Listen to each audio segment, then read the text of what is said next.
Hello, everybody. Thank you very much for joining us for this webinar on the Burgundy en Primeur 2021 campaign.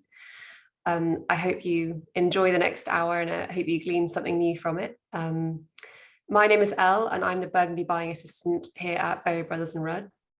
I'm just going to very quickly introduce our hosts, Mark and Adam, and then I'm going to keep track of the questions that are going to be coming through so that we can have a little session at the end of the questions. So feel free to put your questions either in the Q&A or in the chat section, and I'll filter through as we go along. So yeah, we'll go through those questions towards the end of the hour, just to keep it nice and tidy. So first of all, I just want to introduce you to Adam Bruntlett, who is our Burgundy buyer. He's been buying Burgundy now for over 10 years and spends a lot of time in Burgundy, mainly meeting producers, discovering about each different vintage, doing a lot of tasting, and also finding some new producers to work with, who I think a few of them will be mentioned today, which is very exciting. And also with us today, we have Mark Pardo. He's one of our brilliant masters of wine. He's been a master of wine since 1989 and has worked at Berry Brothers since 2003. So he brings a huge wealth of knowledge and expertise, and has the privilege of traveling out with Adam for the best part of a month every autumn to taste, make notes, and to be a very experienced sounding board as well. So without further ado, I'm going to pass over to Mark to get the session started. Thank you, Elle, very much indeed. Well, welcome everybody, everybody listening, and thank you for joining us. So I'm just going to tell you roughly what the structure will be tonight. Shortly, Adam and I will start to discuss the conditions that exist around the 2021 vintage in Burgundy. A particularly detailed topic it'll have to be this year, in fact. Then we'll discuss the style and quality of the wines that have emerged from those conditions.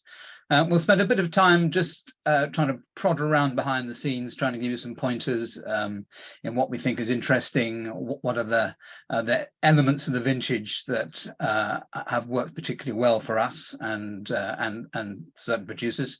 And then towards the end, we'll have a little discussion about the market and pricing and availability and things like that. And we do know that people like to have a few recommendations as well, to have a pointer as to how to wade through the rather extensive range of wines that we do offer each year, because we have so many producers, which we will try to do at the end. We'll try and keep it fairly direct and fairly straightforward. And we'll try to cover all that in just an hour, so we'd better get going. So Adam, yes, you and I came back from Burgundy towards the end of November, having spent the best part of a month out there together. And I'm going to have to use, when we talk about the 2021 vintage, I'm going to have to use the F word. It's all about the frost, isn't it? That's one of the defining issues of the vintage, but it's more complicated than that. So perhaps kick us off by talking about the start of the year and why the frost was such an important factor. Certainly. Good evening, everybody. Yes, the frost is probably the defining aspect of the vintage, but spring frost isn't necessarily something that's new in Burgundy. What is new was the period, or is what we're seeing recently in recent years, the period that preceded the frost. The frost came in early April, from around the 5th or 6th of April. But the problem that existed in 2021 specifically is that they'd had such a long period of quite warm weather in March, which sent a signal to the vines that it was time to wake up and get on with the season. So all of the buds had burst on the earlier ripening parts of Burgundy, particularly Chardonnay, which tends to ripen a bit earlier. And then this cold period came, and this is, frost is, as I say, not a new phenomenon in Burgundy, but what is new and has been new in recent years, and in fact 2022 came very close to having the same problem, is that we're seeing this unreliable rhythm to the seasons, where we get quite frequently a warm, unseasonably warm period in March, for example, which precedes the then cold snap, which comes in and causes this damage. We then had a period of quite cool and damp weather. I don't know if people remember 2021.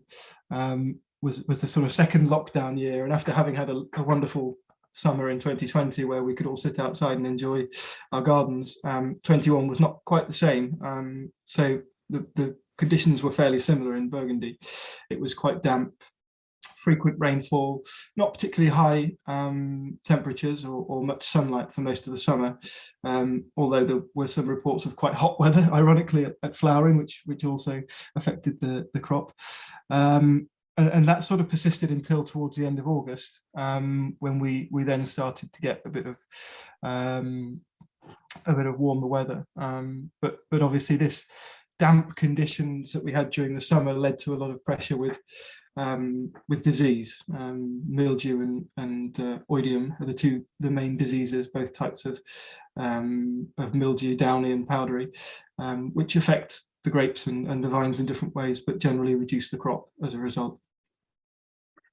And but to go back to the frost, I mean, the frost occurred, and it occurred as the predominantly Chardonnay, but also some of the earlier ripening plots of Pinot were hit. So what happens, and what is the net result of frost at bud time? So typically with frost, it tends to impact the lower lying areas because the air is cooler at the bottom. The difference this year was that the effect was based more around the areas which are early ripening, because the buds were more advanced on the vines and therefore damaged, whereas those areas which are lower down tend to be cooler, therefore the buds hadn't even burst, so they weren't too badly hit. As a consequence, you see a strange sort of phenomenon where the volumes of Premier Cru and Grand Cru, which are the best sited areas, which are the warmer areas, they're quite badly affected because of the frost, whereas lower lying areas in Bourgogne and maybe Village are less impacted. There were also some fairly localized phenomena where you had a sort of a finger of frost that sort of reached around and took a certain part of the vineyard. In Chablis, it seemed like the cold descended from above. So on the plateau above the Grand Crus and Premier Crus, you have Petit Chablis quite frequently. So Petit Chablis, using French words, the yield for Petit Chablis is tiny. And often the top of a parcel may have been frosted, but the rows below were perfectly fine and yielded a normal crop. So you have quite a variable impact of the damage. So it's quite hard to talk about in generalizations and broad brushstrokes. Sure. So, I mean, the bottom line is that the frost has affected the volumes available significantly in the areas where the frost was a problem.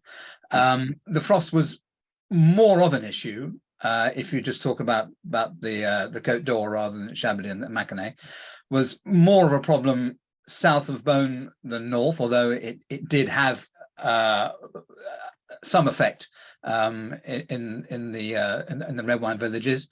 But our experience was that the yield is not down just simply because of the frost. Even the areas that weren't frosted were exposed to significant disease pressure, which then reduced the amount of fruit that could be eventually harvested. So it is a very low yielding vintage right across the piece, but it's not just about frost. It's also about all the other issues that had to be dealt with, and that will impact slightly on the style of the wines that were made as well. One point I think it's always quite a lot of producers remind us of this, that if your vines have been affected by frost, they are by virtue of that action already weakened. So even though you had a frost, you were then even more at risk to disease through the year as well. So we will touch on this when we talk about what the producers themselves think about the vintage. But it was a long attritional campaign for anybody who was working hard in the vineyards, and you had to keep your morale and spirit up all the way through the year, even though you knew you were working towards a fairly meager result in terms of how much wine you're going to produce right at the end. So frost and disease all through the year. It sounds really like it's turning out to be a bit of a disaster, but come September, things turned around a little bit, I think, Adam? Yeah, I think so. I think one thing to add, which we may touch on when we're talking about viticulture a bit later on in trends, but we do, the organic viticulture tends to go hand in hand with quality focused producers, and if you're working organically, you have to go and spray more frequently because you're using products that wash off when it rains. So if it was raining every few days, you were having to go and treat with them more frequently because you're not using super effective chemical products. Anyway, but getting on to the question of when it finally picked up, we're looking towards the end of August, September, when we had fairly dry weather and quite sunny. It wasn't sort of super hot, but I think what was important was also the north wind, and often in these fairly marginal vintages, the north wind is what brings things to ripeness by virtue of just keeping things dry and clean, which was quite useful because you then as the grapes were just getting to ripeness, there was the threat of rain. So around about the 20th of September, we had a bit of rainfall, and that's generally when people picked. And unusually, the picking dates were pretty homogeneous for the entirety of Burgundy, from the Mâconnais up to Chablis. Everybody seemed to pick between the sort of 17th and 26th or something of September, so around that date. And because of the relative lack of grapes, they were all picked fairly quickly. It was over fairly quickly, and then the work began in the cellar. But in terms of it, I mean, it's in the context of recent vintages, we think about it as being late, but that's only because the vintage moved into August in recent vintages, and has reverted again for 22 as well. But in terms of picking towards the end of September, it's not a late vintage in the general history of Burgundy. I mean, October is probably a very feasible harvest date for a lot of Burgundian vintages. So we mustn't think of this as being a late vintage. And although there was a little bit of time pressure to get the fruit in before the rain came, and also there was a little bit of pressure from botrytis starting to creep through the vineyards as well, so there's a little bit of urgency, I don't think very many people gave the impression that they were harvesting the fruit before they wanted to. No. We talk about ripeness and phenolic ripeness and all these kind of things. We're not talking about an unripe vintage by any means, are we? No, I'd agree on that. Nobody gave us the impression that their decision to pick was precipitated by the rain, but just that the rain fell then. I think perhaps in Chablis there was a little bit more pressure with botrytis. They had a little bit more rain than they did in the Côte. But yeah, I'm looking at a book in front of me which is called Burgundy Vintages 1893 to 2018,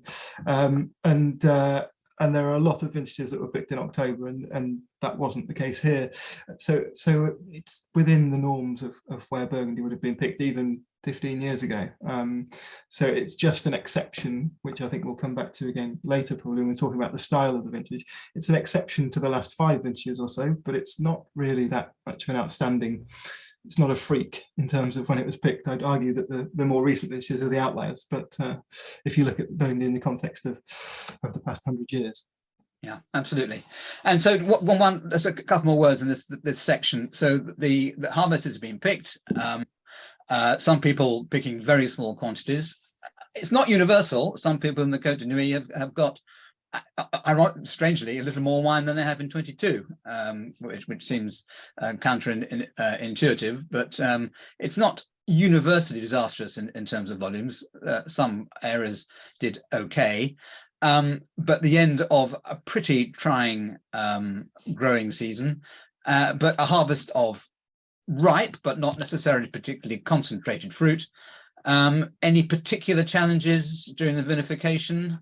I don't acids think... are high. There's a lot of residue of treatments and things like that. So yeah, I mean there were a few challenges. I mean the acidities had a different makeup to what we've experienced in the last few years, where the acidity levels were relatively decent at picking, but a lot of that was malic acid rather than tartaric acid, and then that converts during fermentation, during malolactic fermentation, into lactic acid and softens. So while the white wines are quite high in acidity, the reds don't feel excessively acid to me, and none of the wines feel particularly unbalanced. And the malolactics took a little while at some some estates, and some were still ongoing when we visited in November even, but it wasn't necessarily a concern. That's more kind of the traditional rhythm of what I remember when I first started going to Burgundy to taste. It was important, I think, as you say, because of the amount of spraying of sulfur on the vines, because we work with a huge proportion of growers who are working organically. Sulfur is one of the few things they can spray. That there was quite a lot of residue on the grapes, so it was important when they were taking the juice into barrel that they didn't keep too much of the lees, or they kept just the cleanest lees at the bottom, to avoid getting too much reduction in their wines during the élevage. So there were some challenges in terms of winemaking, and I think if you contrast, because of the contrast in style of vintage compared to the previous few vintages, it was important to work the grapes differently in the red wines, because these were completely different profile of grapes and fruit compared to 2020 or 2019 or 18, where you had a much riper fruit and more color. And generally people took a more hands-off approach to vinifying their red wines. That's 99% of the case. I think a few people thought that given the lightness of the vintage, there was more to gain from pushing it a little bit harder, but nobody went crazy, I don't think.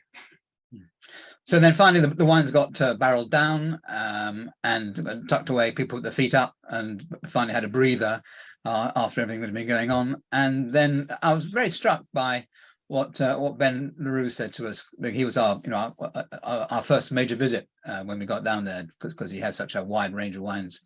To get an overall picture of the whole vintage, it's unsurpassable. So, and he said to us that he'd put them into barrel without much expectation and just kind of forgot about them, and then went back to them after Christmas, and there was just a revelation in how they had evolved. And this is one of the mysteries of wine production. But I think it's safe to say that people's expectations were perhaps relatively modest once they'd finished the vinifications, but once the wines had a little bit of time in barrel, in élevage, pretty much everybody's view of the vintage took certainly a turn for the better, if not a volte-face, where it turned out to be much better than they could possibly have expected.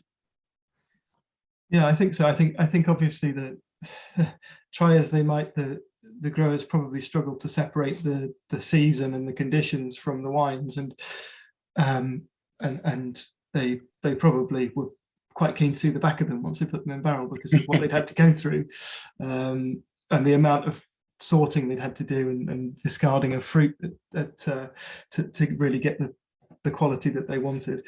And I think I saw it as well from my tastings in the spring to my tastings in the autumn. And even during the autumn, I often visit people several times. So I went to see people at the start of my trip and then went to see them later on. And the wines were constantly evolving positively, gaining in weight and more texture. And I think it's definitely a vintage that has needed, as much as we talk about an année de vigneron, as in the wine growers vintage, this is an année de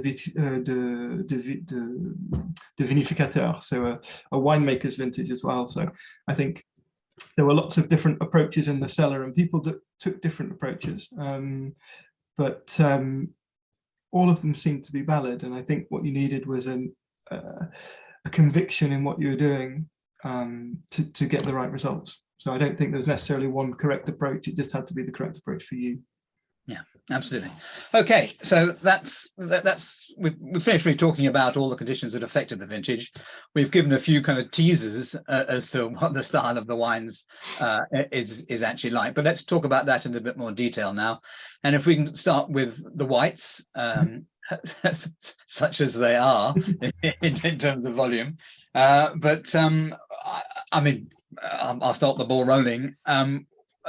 We generally tend to start in the south and work our way north as part of our tasting program. So that means we do start tasting an awful lot of dry white wines, and it has a real charm about it, this vintage. And given that it's a frost year, And thinking back to when you and I tasted the 16s together, which is another very badly frosted year, there seems to be a very attractive homogeneity about the quality of the fruit that they present. So I like the style. What's your view on No, I'd agree, and I think the contrast to 16 perhaps, which is a vintage which I think is probably one to drink now if you've got any in the cellar, by the way, for white wines.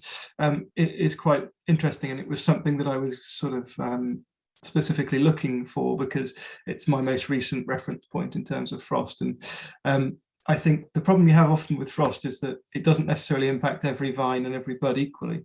So you may have some more damaged by frost than others, and then you'll get a second generation of fruit that comes through the vine, and the temptation, obviously that comes a couple of weeks later, so it's not necessarily ripe at the time of the first generation of fruit. And the temptation often is to try and pick in between. You can't, the practicalities mean that you can't go and pick each vineyard 2 weeks apart. It doesn't feasible economically, and getting hold of pickers, it's not going to work. So the temptation would be to pick part of it slightly overripe and part of it slightly underripe and make the best you can, and you get a slight mix of flavors. And I think we had some of that in 16, whereas I think in 21,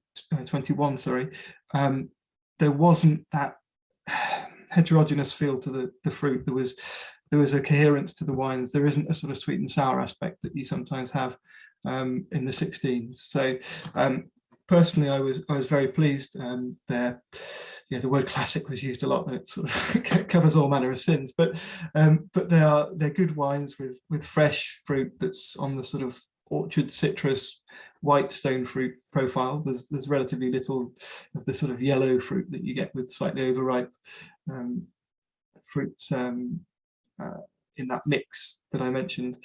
I think the Premier Crus, because of the virtue of them being more badly frosted and being more concentrated, probably have more weight than you might expect from Premier Crus sometimes, but that sort of nudges them towards that Grand Cru density. But in terms of Bourgogne and village level, the volumes are less impacted and the frost was less damaging. So there is a bit of availability with those wines, albeit not what we get in a normal vintage.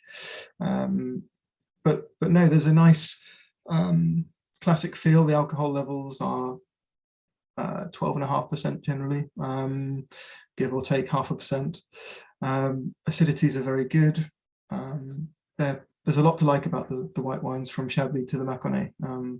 They're all very good. I'm very pleased with the whites. Yes, I agree with that entirely. And just picking up on a question that has come in, someone's asking about, is there any kind of quality difference between generic through the village and Premier and Grand Cru? And the answer is no. It's just a question of availability. And as you say, it seems to be the Premier Crus that really got sat on the most.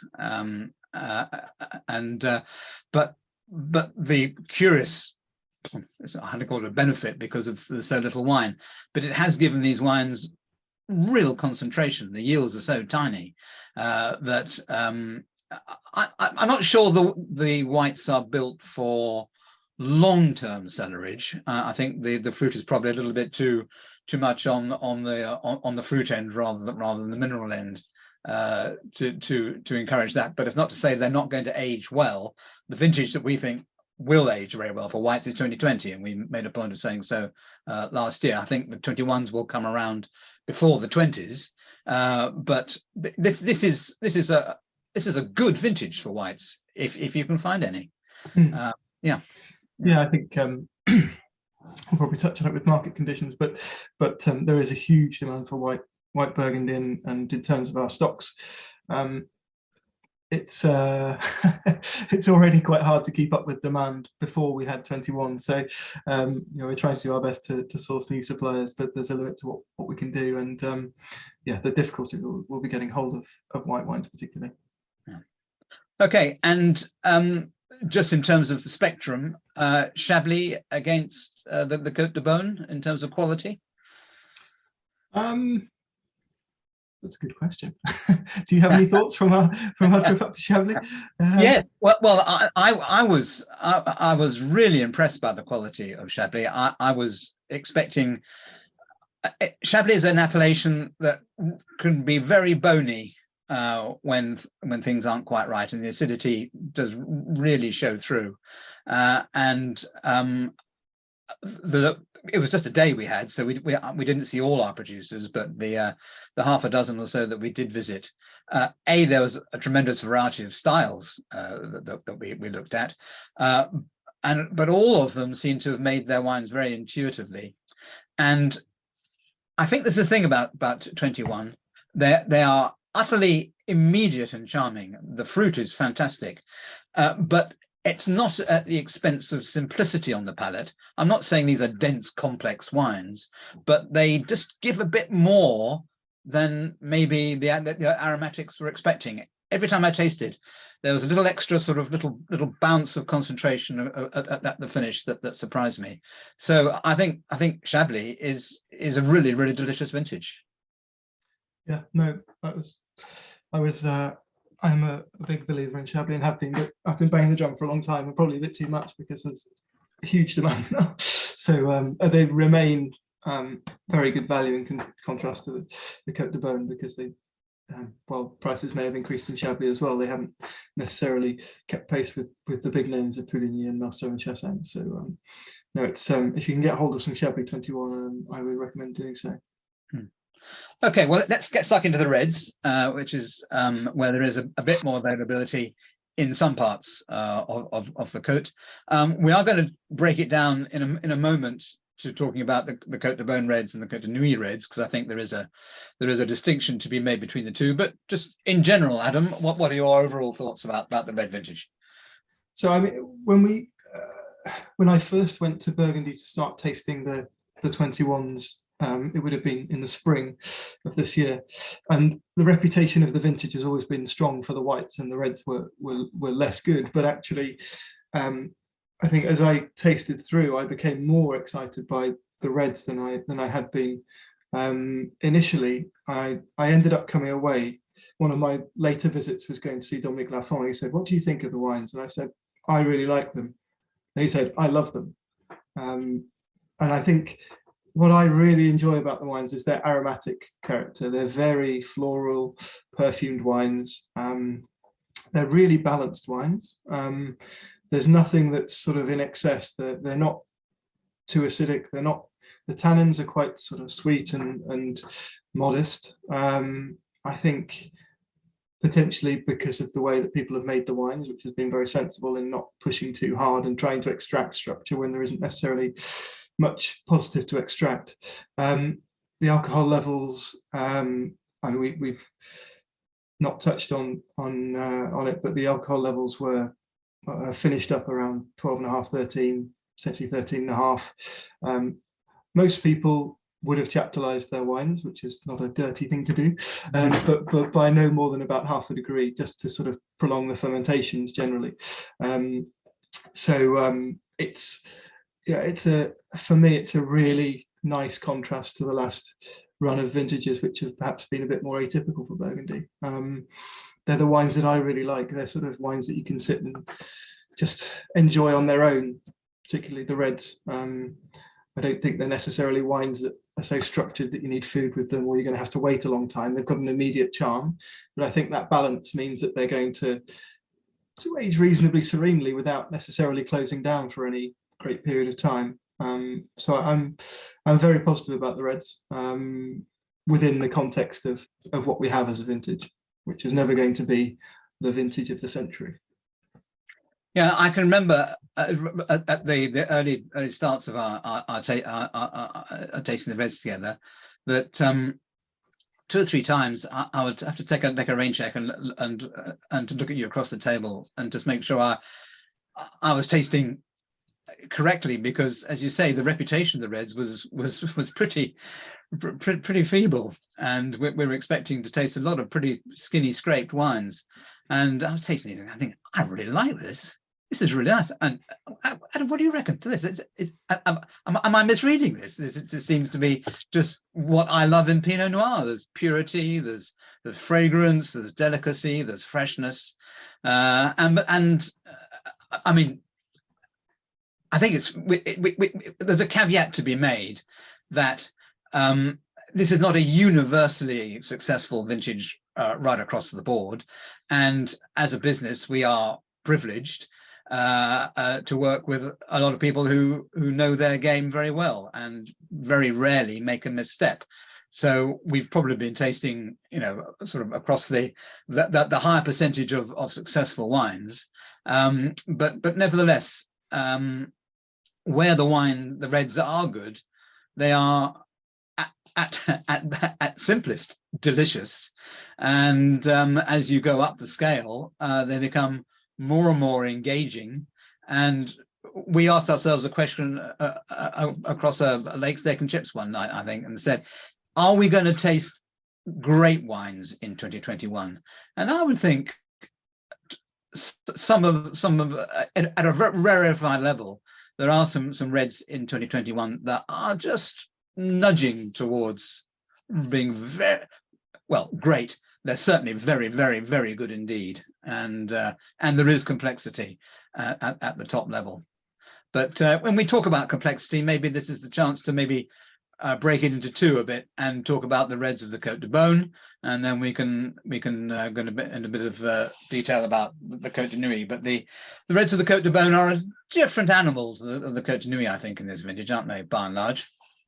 I think so. I think with the Côte de Beaune generally being a little bit more precocious than the Côte de Nuits, it was more badly affected by the frost.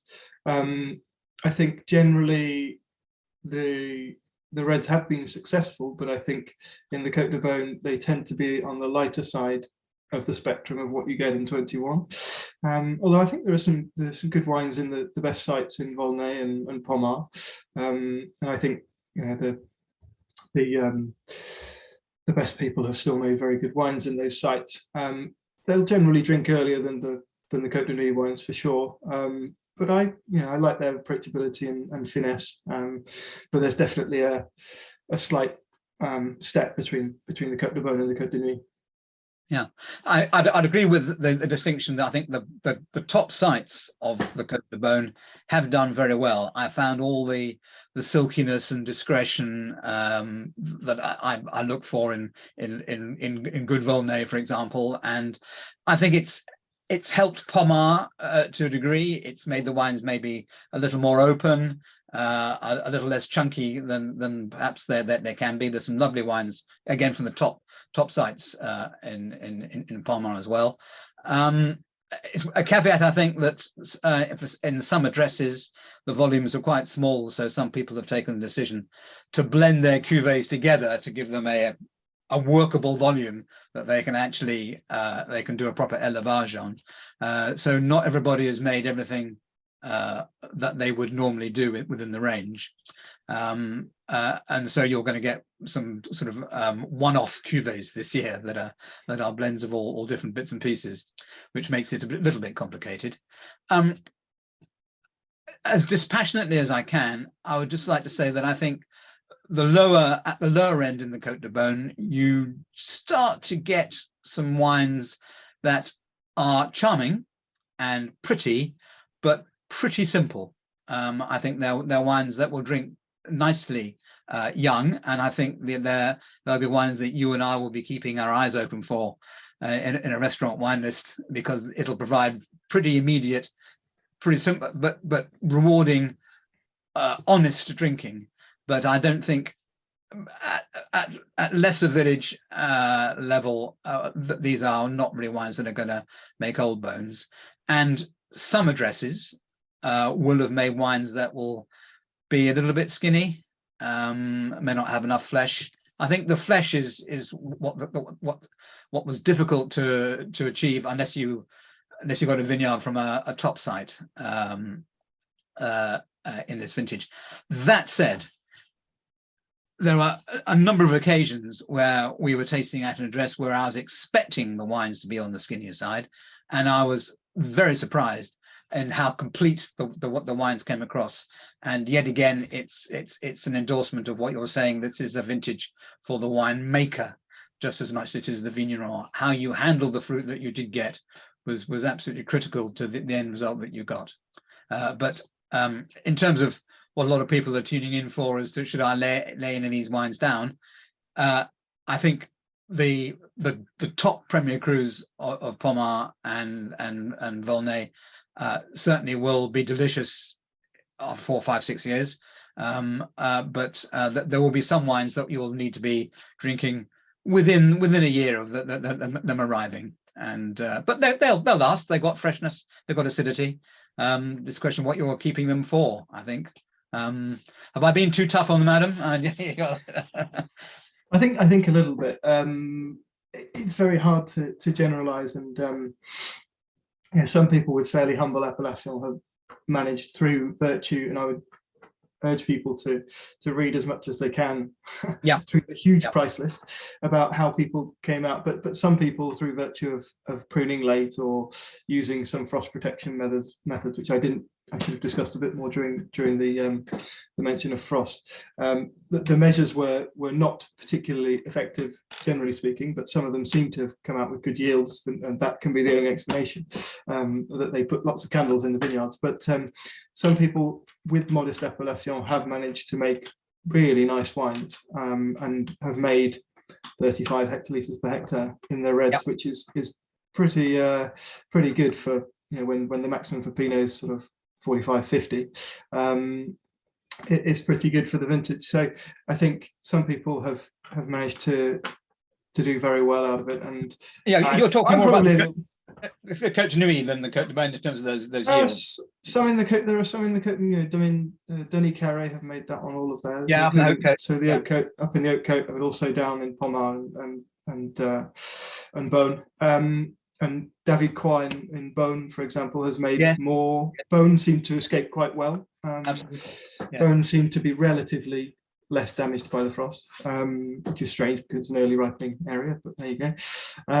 Well, but yet again, it comes down to not about buying the village; it's buying the producer, and that's I would echo what you say about the pleasure of the wines and drinking them. Fairly young, in that you and I, when we're now we talk about our dinners in Burgundy, but when you're there for a month, you have to, you get tired of seeing the same wine list. But we're seeing a lot of 18s, 19s, and 20s, which aren't necessarily wines that you want to drink at the moment. I've got no interest in drinking them particularly. And the 17s are starting to run out on the lists, and I'm quite pleased that 21's come along, because I'm going to be drinking those Santenay and Marange and Chassagne Rouge and things like that next year and on the wine list, and be really happy with them. So absolutely, I think there's a place for a vintage, the Côte de Beaune anyway, at that southern end of the Côte de Beaune, where the wines will drink young. But in the Côte de Nuits, things are a bit more serious, aren't they? I think. Yeah, I think so. Definitely, I think, as you say, there are the top sites, the sort of Richebourgs and Musigny's and Amoureux's and things of this world have. I think there are some great wines. And I think there are some very good wines up to that point as well. I think some villages have come out better than others. I know Moret, generally speaking, the yields were better in Moret than 21 than 20 or 22. I think Gevrey was quite impressive as well, although Gevrey also had some issues with hail, localized towards the northern end and the Comte de Lavaux. I think that generally speaking is a bit more concentration and depth and complexity in the red wines of the Côte de Nuits. They're just more plush, aren't they? They have this extra kind of extra texture around them that makes them beguilingly lovely. And I think even at good village level, these are wines that are going to, yes, you will be able to access them quite early, but when we're setting our drinking dates in our tasting notes, I'm increasingly straying towards thinking that I mustn't undersell these. These have good structure. There is balance. There is finesse in there, and there are layers that will need a bit of time to unfold. So whilst there will be a lot of pleasure to be had in the early years, I think the wines of the Côte de Nuits certainly Geoffrey, I agree with. Moret's done very well. I put a shout out for Nuit Saint Georges, which I think is making increasingly more and more interesting wines as an appellation. So yes, there's a lot to be very excited about. And in from the cold after some rather sort of non-characteristic vintages, Chambolle Mazzini has made a clutch of just irresistible wines. They are full of perfume, full of just wonderful. Yeah, I think Volnay and Chambolle are the two villages, so which generally suit these cooler, more restrained years that give this more perfumed, delicate character, which is more in keeping with what you expect from those villages. So I think yeah, there were some truly utterly charming wines in Chambolle. The problem will be getting hold of any. So there wasn't a huge amount, and it's so sought after. So yeah, that will be a challenge, but go for it if you can. So for reds, we are enthusiastic. There are degrees of enthusiasm, but there is enthusiasm at all levels, depending on your expectation on what you want the wine to deliver. There is either immediate pleasure to be had, or there is the opportunity to put some wines away, and they will reward medium-term aging, if not long-term aging. We're not talking wines with a concentration of 18 or 20 perhaps, but no,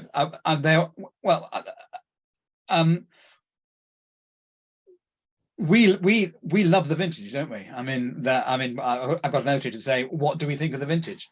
If it isn't already clear, it's right up our street. These are the wines that we love drinking. It's what Burgundy means to us. Yeah, I mean, on a personal, subjective level, I'm a big fan of the vintages. I think it's, as you say, it's the style of Pinot Noir that we like. It's fresh, balanced, harmonious, kind of more wines that you want to keep drinking more of. You know, they're not fatiguing. They're lovely wines. Yeah, absolutely. And you gave a little hint there that, I mean, Dom Lafont loves the vintage. He's not alone, is he? I think increasingly the thinking is that this is much better than they could have expected, and some of the initial thoughts about the vintage were influenced by the exhausting growing season that a lot of them had to go through, and they were just pleased to see the end of it in some ways. And just imagine how disheartening it must be. Thibault Liger-Belair said to us that when he harvested his Moulin Bon, he got so little that he was losing money by picking the grapes. So you've done all that work all through the season, and when you come to pick it, you know you're actually losing money. It just wasn't, but he picked it nonetheless. And and has made the picker's wages were more than he'd make in the wine. Yeah, and the allocation that I've got reflects that. Certainly. I'm a big fan of those wines, but, yeah. So just a few. We touched on where we think has done particularly well, and with the caveat that it's always quite difficult to generalize, because there are lots of different interpretations. A lot of people making wine in different ways within the same appellation, so there are no broad brushstrokes that we can paint. But so we in the Côte de Nuits, Gevrey we love, Chambolle we especially love. I've flown a flag for Nuits. I think this is a vintage where it's a good place to look at the kind of the lesser known Premier Crus. I think that the bigger known Premier Crus will be in big demand, and there may be some price rises to reflect that. But when we were tasting, there was a lot of pleasure to be had from kind of the Premier Crus that people don't know so much about generally. So the top village lesser Premier Cru is, I think, where there's going to be a lot of pleasure to be had in the reds. Yeah, I think so. I think there are a few sort of other areas I might highlight that actually Côte de Nuit Village, for example, is becoming more interesting. Yes. We've got that's sort of two bands. You've got one band that's just below Nuit Saint-Georges that covers the sort of quarrying area of Courgoloin and Comblochon. And then you've got the band that's up sort of Brochon, so north of Gevrey, just before you get to Fissa. And they're all on the same band as all of the famous villages, but for various political reasons, they decided they didn't want to have their own village appellation. So, and more people are getting involved there. So Benjamin Leroux has got a cuvée of it this year, which we've got entire world exclusivity on, because I happened to go there in the springtime and said, I'm having that. So we've got all 7 barrels that he made. We've got a new supplier called Chateau de Charadon, who are also making a great cuvée there, and another new one called Domaine Pierre Thibert, who are based in Courgoloin itself, making wines from there. So they're interesting, and things like Fissa as well, I think, is another place to look. I think that they're still somewhat undervalued, although it's starting to sort of bubble up a little bit, and interest is coming around. In our accompanying handbook brochure for the vintage, you wrote quite a long article about Whole Bunch, and it was quite educative. I went significantly above the word count that I was given. It's a complicated subject, but in a vintage where the principle is that Whole Bunch, you need ripe stalks in which to make it. Some people who traditionally have historically been using a Whole Bunch decided not to do any at all. For example, Faibley, just cut it out completely. Whereas others somehow seem to manage to stick to their Whole Bunch regime. It's because of the character the Whole Bunch gives to the wine, it's yet another level of variation to the expectation of the vintage, isn't it? Yeah, nobody did more than they would have normally done. But I think, as you say, some people who maybe do a bit decided to do none, whereas the sort of real true blue 100%ers kept on with it. And I think it's coming back to what I said, it's having the conviction of the courage of your convictions, really, and I think doing what you're comfortable with, which we went to Dujac and they said it's how we know, that's how we make wines. It's what we know, that's what we do. And they reduced it slightly, but they still did 80% Whole Bunch. I think Jean-Pierre Guyon used 100% because that's what he does every year, and that's how he knows how to make wine. And I think, going back to the article that you mentioned, a lot of the consideration of whether to use any or not is whether you are comfortable with it or not. And some people say, I've tried it and it's not for me. And other people say, I've tried destemming and it's not for me. So it's as much about philosophy as it is about the vintage conditions. Interesting. Okay, well, time ticks on. We better talk about pricing and availability and what the market's like.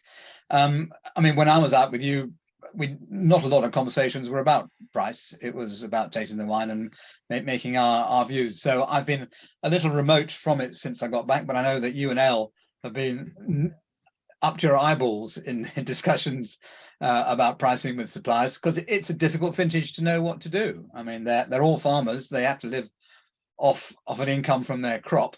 So what's their thinking? What's the mood in the camp? Obviously, the pressure is lack of volume, but also there are inflationary pressures that everybody is going under. The cost of bottles and corks and labels and everything is increasing. The shortage of bottles is quite.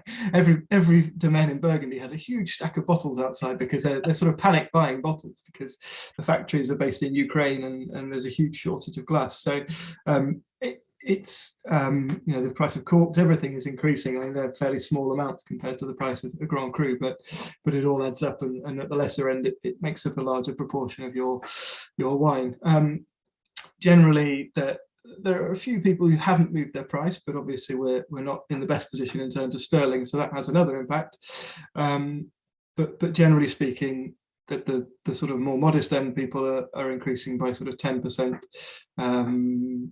It's probably a little bit more for some villages such as Meursault, where they really took quite a lot of damage from the frost, and Pouligny and Chassagne, the whites, where they've made a third of a crop or less. They've increased by a little bit more.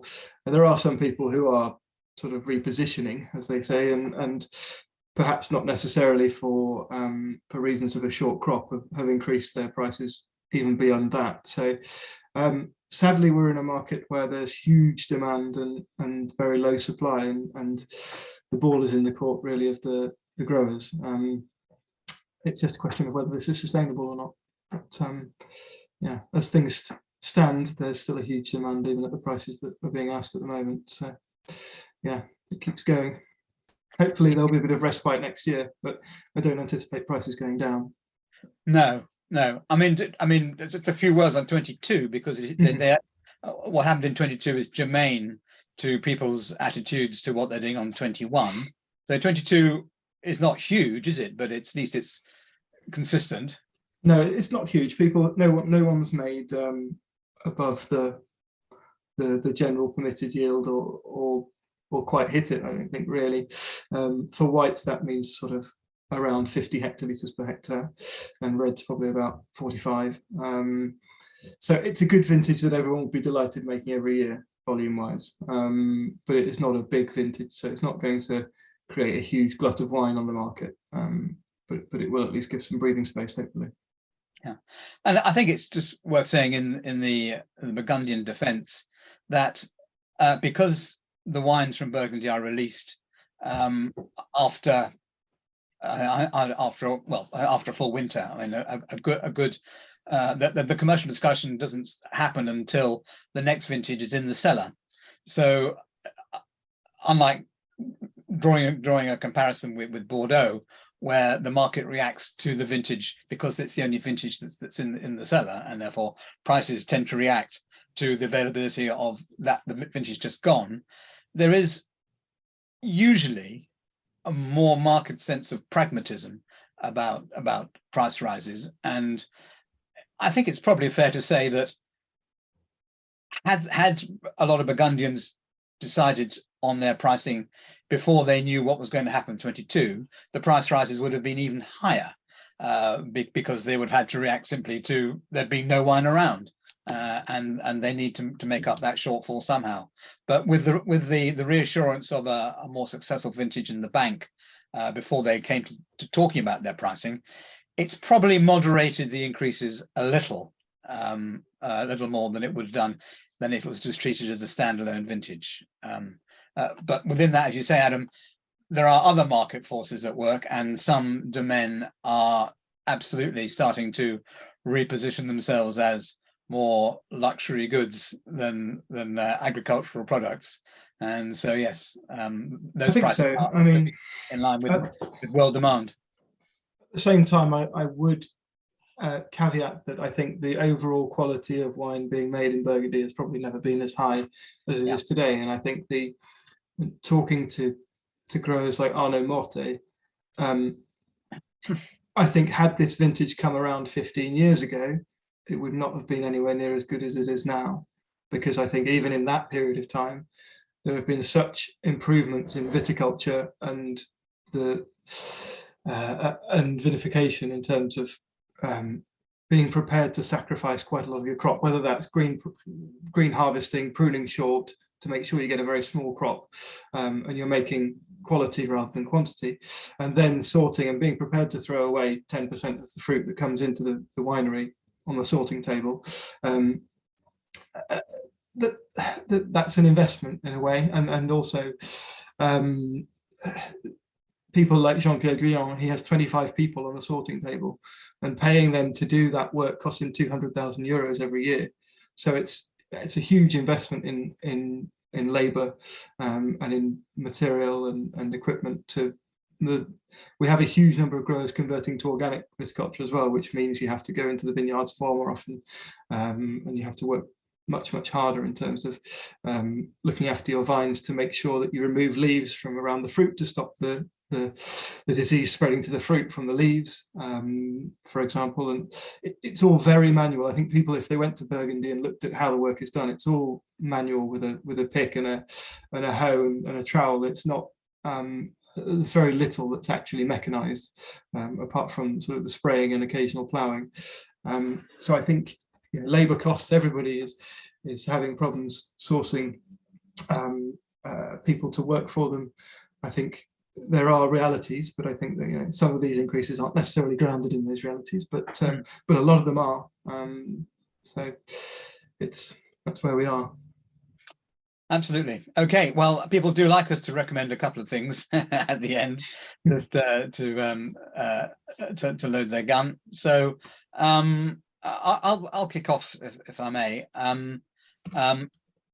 We've talked generically about the different villages and how they've performed, but in terms of producers who made a big impression on me, I'm going to try and mitigate my original comments about the Côte de Beaune by by suggesting someone who actually proves the rule, or proves the point that you can't generalize. And as it happened, I recommended him last year for different reasons. But when we went to taste with David Morrow, I thought that the Santenays and the Méranges were going to be, no, just kind of lightweight, easy drinking, fruity things. But to a wine, they all had this extra level, this extra texture that I thought was absolutely fantastic. And again, he was quite badly hit. He hasn't made all his cuvées. He's not made any Les Attes this year, things like that. But I just that touch, that self-confidence and understanding as how to best manage your fruit. He did an absolutely fantastic job down there. And these are you know, these are not wines out of the top echelon, although I think between the two of us, we're starting to understand that the more people understand about what to do in Santenay, the greater the potential there is in Santenay. And it shouldn't anymore be thought of as an also ran village where you might find a bargain or two. I think there is the potential there for some really, really interesting wines. And the other address that I walked out shaking my head and thinking, gosh, that was fantastic, was Riom in Prémaux. And simply to say that I think the work that Patrice, Maxime's father, was a fantastic winemaker and one of the leading lights of his generation. But his son Maxime seems to have taken it on another step, and there is something so intuitive and so discreetly knowing about what he does with all his wines. And yes, the wines were not powerhouses, but they had such finesse and such balance, such equilibrium right across the palate. And so that's an example, A, of a really good producer, but also of an appellation that is also, as I said earlier on, is on the up in Nuits Saint-Georges. So they'd be my couple of two picks. But you've got some new names as well. I think you'll probably want to have a we have. They are very, very small, but in terms of the production at the moment. But you and I spent a very good Saturday morning. We did. We're going to see a chap called Louis Vallet, who is at the Chateau de Charadon, which is just in Montagny-les-Beaunes on the plain, about 5-10 minutes outside Beaune, who was set up as a négociant. His family is from Gevrey, so he should inherit some vineyards, but you know, these things are complicated. But a few hectares of vineyards from Gevrey, hopefully in the future. But for now, he's making a really lovely range of quite eclectic wines in terms of their origins. You know, not the most fashionable names. I mean, there are some, you know, a barrel or two of Beaune and Premier Cru Gevrey and things, but things like Fissain, Côte de Nuit-Village, and some Beaune Premier Crus and things that really interesting and characterful wines. And I'm very excited about that. And his production is increasing, so we're hopeful that we can build a bit there. Outside of that, there are a couple of other new people.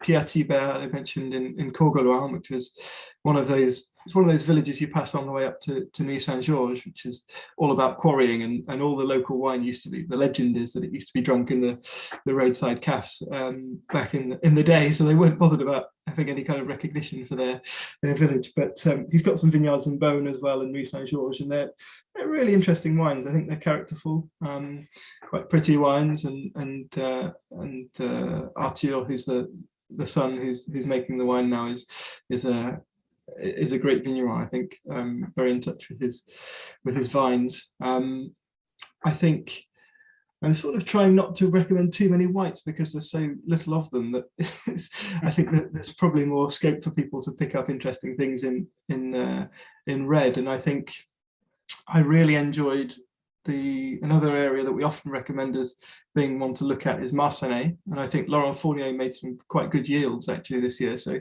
he's got a similar amount to what he made in 20. Seemed to escape the frost quite well, and I think they were really pretty and elegant this year. Otherwise, I was really impressed with Francois Bitouzet. He's based in Meursault now, but he's half Volnay, half Meursault, and I think while he's got very little white, his Volnays he hasn't done too badly in terms of volume. And he, we didn't really discuss it in terms of winemaking, but oak was a question that came up. And obviously, when you've got a small vintage, if you keep your normal order of oak barrels, you're going to end up with a lot of new oak on your wines. But he decided to cancel his order, so there's no new oak at all on any of the wines, and I think it just really allowed the fruit to sing. There's a real the wines better for it. Yeah, I think so. I think they're often wines that need a bit more time because of that oak and a bit more structure. Whereas I think this year they were really beautiful, pure, and very elegant, and what you really want from Volnay. So that was another one that I was really happy with. I love the wines from Bachelet, but I've got the allocation and it's tiny, so I'm not going to shout too much about them. But if you can get hold of any Bachelet from Jean-Claude Bachelet from Saint-Aubin or Chassagne, that was probably my highlight in terms of the white wines. They're very promising wines. Brilliant. Okay, well, we've pretty much hit 7 o'clock on the nail. And Ben, so just before we move to some questions, I mean, just a final word on the vintage from you, Adam. Is it a buy vintage? And I think so. I think in terms of both colours, there's nothing there's a lot to like about both of them. I think the approachability of the red wines and the style serves a purpose in giving some earlier drinking while you sort of wait for 20s, 21s, and 20s, 19s, 18s, 16s even to come round, and 15s. I think 22 is going to be another. We all saw the conditions of the vintage, and while I'm confident that the wines have come out very well, it was a warm year, so this is going to be an increasingly rare style of Burgundy. So if you want to keep buying, what was considered classic Burgundy, then I think you've got to buy 21. There's nothing else to it really. It's a lovely vintage, and I will definitely be buying some if I can find any. If there's any left after the campaign, it's right up my street. I love it, absolutely love it. Yeah. Okay, Elle, I think there's a couple of questions have rolled in, so let's see if we can just deal with those. Yes, I'm hoping that one we've covered, which is up and coming producers to look out for on Monday. So I think we probably have covered that with your recent recommendations. And then a really good mix actually. So the first question is, how is this vintage reflected in the quality classifications from village wines to Grand Cru? I think there's actually quite a good. They're quite faithful to the hierarchy generally. I don't think there's. I think in the warmer vintages you sometimes have some blurring of the lines, whereas I think this year there's a nice transparency both sort of laterally and sort of vertically and horizontally. So I think each vineyard is nicely characteristic of what you'd expect it to be.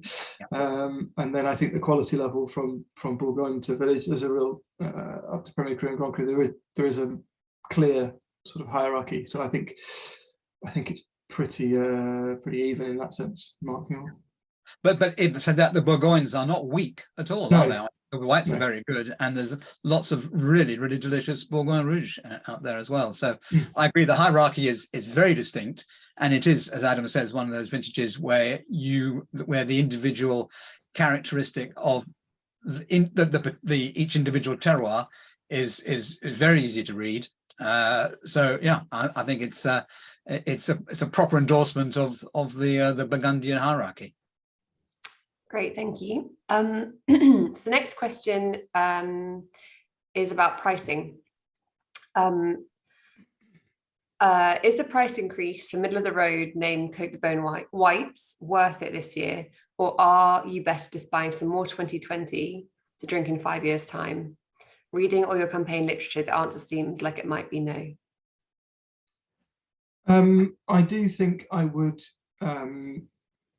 agree that buying some 2020s is no bad thing if you can find them.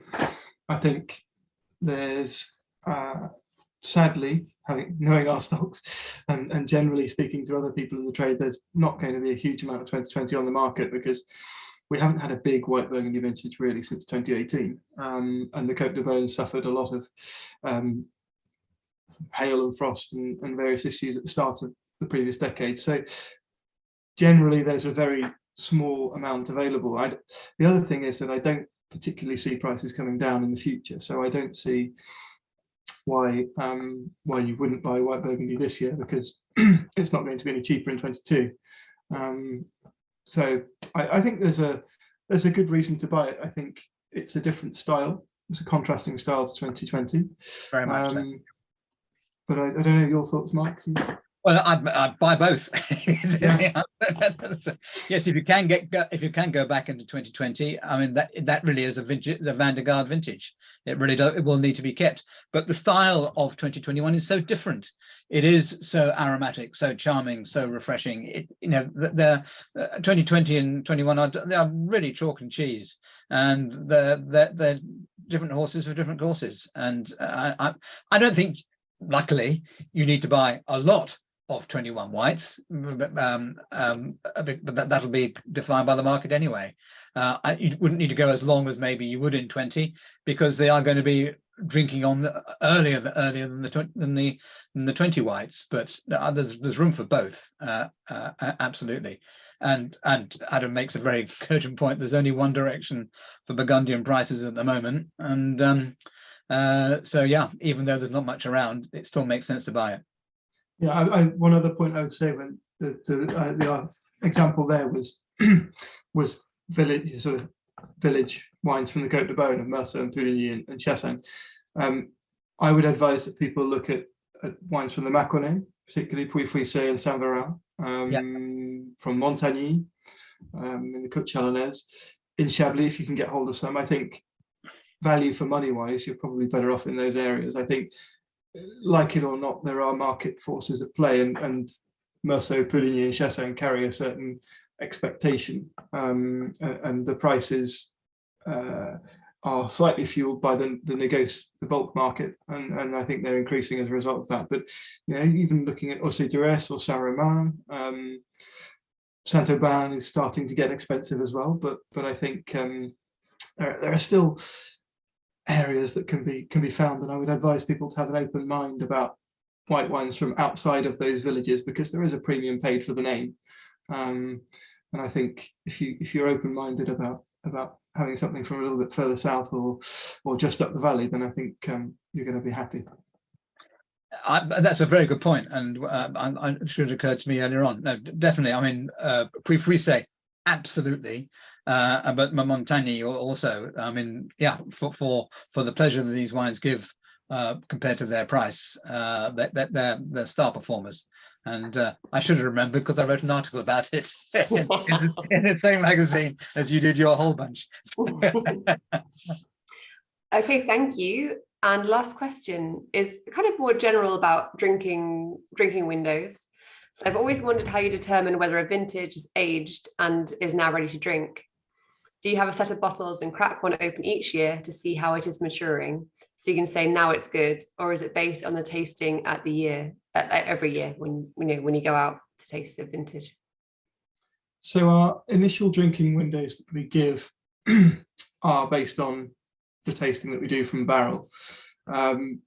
Then my job is to revise every year, review the drinking windows of everything that Berry Brothers holds in stock or in private reserves for customers. So if you have wine stored with Berry Brothers, every single wine that we have, and in Burgundy, you can imagine there are lots of them. I don't know how many it is, 30,000 or something like that. We then are part of my job is to review them and decide whether they should be drunk or not, and that's based on experience of tasting. I'm fortunate enough to be part of a group of tasters who get to taste the wines 3 years, used to be 2 years, but we lost a year with COVID, 3 years after the vintage. So we tasted the 2018s this year, and we taste 250 Premier Crus and Grand Crus of red and white Burgundy, 250 of each. And that helps to form an opinion a few years after they've been in bottle of how they're evolving. And outside of that, it's tasting just generally with growers and in-house. There's not a system beside that, but it's on discussion with growers as well on their own experiences of opening their wines in terms of which vintages are drinking. Usually we do send out an article at the start of the year to say what to drink this year. I haven't been asked to do it yet, but have you been asked to? Yes. Yes. Yeah. So yeah, we do that. I mean, it's impossible to taste every single wine in a vintage each year, not least because a large number of them just aren't available anymore. So our drinking forecasts are based on a more global appreciation of how a vintage is evolving, and wrapped into that is our knowledge of the style of wine that a particular producer would tend to make. So it's always under review, but it's not down to the granular level of every bottle, every wine from each producer being reviewed each year. I think I don't think we'd ever leave the office, Adam. I'd love it, but given the scale of production, I think there aren't enough bottles in the world to go around for quite a lot of these. But yeah, it's that knowledge of vineyard and producer and vintage that combine really to give you an educated view on whether wines are drinking or not. Okay, is that all, Elle? Last one? Yeah, okay. That's all. Okay. Okay. The whole thing kicks off. I have one more. Oh, one popped in. One more. It seems that most of these 21 Burgundy wines are for midterm drinking, not for laying down.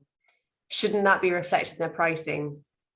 i.e. they should be lower priced as there's no investment point to consider, notwithstanding the glass and cork prices nor amount produced?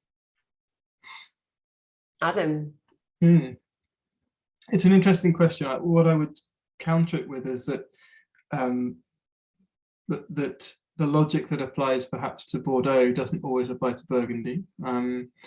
These are generally small businesses who are looking at the realities of production, and if they don't produce very much, they can't necessarily absorb that in a vintage. So if you're in Mercer and you've made a third of a crop, if you keep your prices the same as last year or lower them, you're going to make obviously a third or less of the turnover of the previous year, and they don't generally keep any stock, so they're selling their production every year. So that there is some reality, and while I appreciate that some of the increases aren't necessarily weighted in, anchored in reality, a lot of them are. And then there are also factors to consider about the taxes involved in transmitting vineyards from one generation to the next, which is linked into the cost of land. So with land prices increasing, the taxes they have to pay are higher. So they do have to squirrel some away to pay for the transmitting the vineyards from one generation to the next. So taxes are also quite punitive in France, as people are aware. So I think that while in an ideal world the price would reflect the quality of the vintage, that's not always the case. It's more a case of the availability and scarcity of a vintage. I would also say that there will be some wines that will lay down. I think the best wines in the vintage are going to age for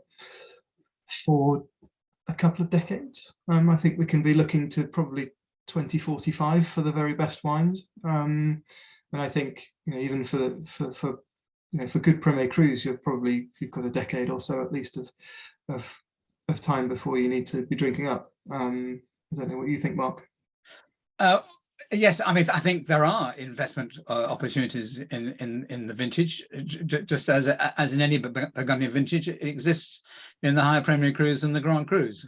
So it's still there, and because the wines will have longevity. But I think I'd answer the question a little more philosophically, is that the market might be interested in the investment potential of the wine, but the producer is just interested in producing wine.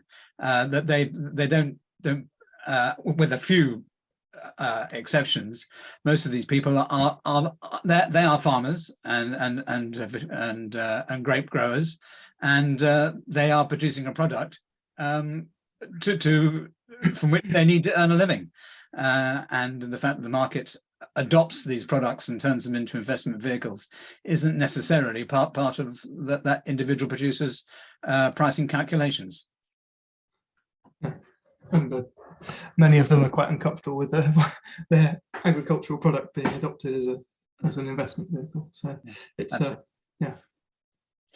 good. Okay. Brilliant. Thank you. Just we had a sneaky last question, which actually ties in very well to rounding it up today, which is when will we receive the offer? And this will go live on Monday morning. So yes, watch out for that, and I'll log in then to see what's available, and yeah, good luck. Okay, well, I'll leave it to you, Adam, to wrap up and sign off, and I look forward to seeing hopefully some of the attendees at the tasting on Thursday. So yeah, see you then. Over to you, Adam. Well, thank you very much for your attention and for your detailed questions, and quite probing some of them. It's been a good challenge. I'd just like to say that, to sort of echo what Mark said about us both really loving the vintage, I think that we were both really pleasantly surprised by how much we enjoyed the vintage. I'm really looking forward to tasting the wines again next week. I hope some of you can join us. It's been a couple of years since we've been able to host our tasting. We've got around 50 growers coming to present their wines. Obviously a slightly smaller number than usual, because with the small production, some of the growers have not wanted to give up any of the wine for tasting or come over, but I think it will give a great picture of what's been made. A good number of new faces that have come in the intervening 3 years. It's an exciting and dynamic region, and there's some really lovely wines that I'm personally going to be buying quite a lot of. So I think it's a vintage that has interest at all levels. And particularly at the lower level, where you can probably get a bit more access. So I'd urge people to be open-minded and to read carefully what we've written about people, to try and get a handle on the style of wines they make and how they've come out of what's been a challenging vintage, but I think a successful one ultimately. But thank you very much. Enjoy your evening, and hopefully see some of you on Thursday. Brilliant. Thank you. Thank you. Thanks.